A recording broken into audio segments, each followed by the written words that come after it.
Assalomu alaykum. Aziz bizni kuzatuvchilar. Bizning navbatdagi ishimiz Toshkent viloyati Bo'ka tumanida bo'lyapti. Shu ko'rayotganinglardek joylashuvlarda bir katta 80 litrlik qozonimiz, 30 litrlik kichkina xo'jalik uchun qozon joylayapmiz. O'rtaga рабочий stol 1 metrlik yer tandir. Shu yerga, shu burchakka joylab beramiz.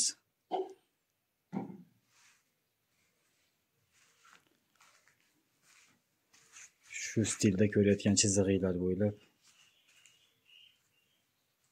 shu dizaynda quramiz. O'zimiz pishgan ishlardan qilib fasadlarini kafel bilan o'rab beramiz.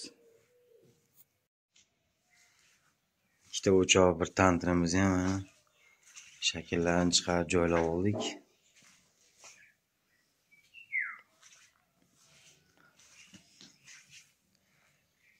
Tandir shu holatda bo'lyapti. Tagi havo aylanish uchun teshigi bor. Bu kunlarini olishga ham xizmat qiladi.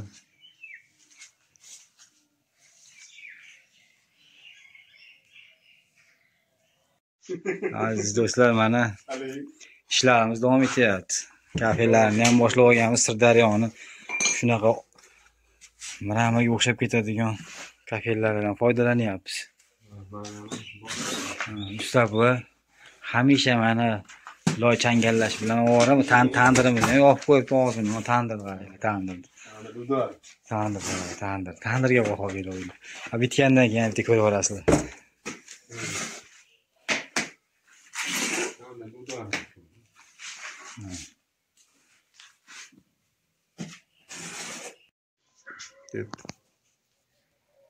Aziz bizni kuzatuvchilar, Toshkent viloyati Bo'kadagi ishimiz bitib qoldi, xudo xolasa.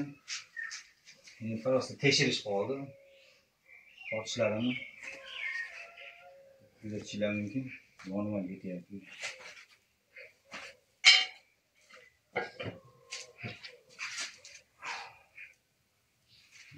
Xudo xolasa.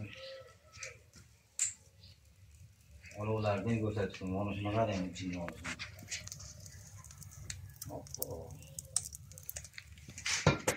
Bu yer ta'mirimiz bo'ldi. Hech yer ta'mir qilmasdik.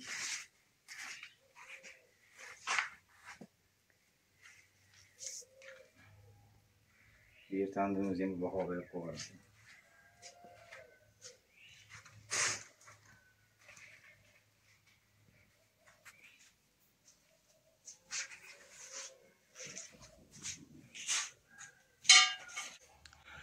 Shu ko'rayotgan tandir o'chog'ilariga 4,5 million atrofida so'mga mablag' sarf etilibdi. Bu tandir o'choqlarimiz mana shu ko'rayotganlar Farin akamiz xonadonlarida bo'ldi. Farin aka, ishlarimiz hali yo'qdimi? Yaxshi aka, katta rahmat. Tandir o'choqlarimiz mana bitib qoldi. Men eng son yoqqan tomoni ixcham bo'ldi. Tandirimiz ham ikkita qozonimiz ham narxi ham 3 kunda bitirib ketishdi mana. 3 kunda ishimiz bitdi. Kafellar bilan chiroyli. Rahmat sizlarga katta. Sog' bo'ling, sizga ham rahmat. Yoqqan bo'lsa biz xursandmiz. Tandirda o'zgacha bo'ldi u. Aytani kun tushadigan, havo aylantiradigan ventilyatsiya shaxtasi desa ham bo'laveradi. Shunaqa xizmatlar kerak bo'lsa, O'zbekiston bo'ylab xizmatdamiz. Ekrandagi nomerlarga murojaat qilaverishingiz mumkin. Bizni kuzatishda davom etinglar.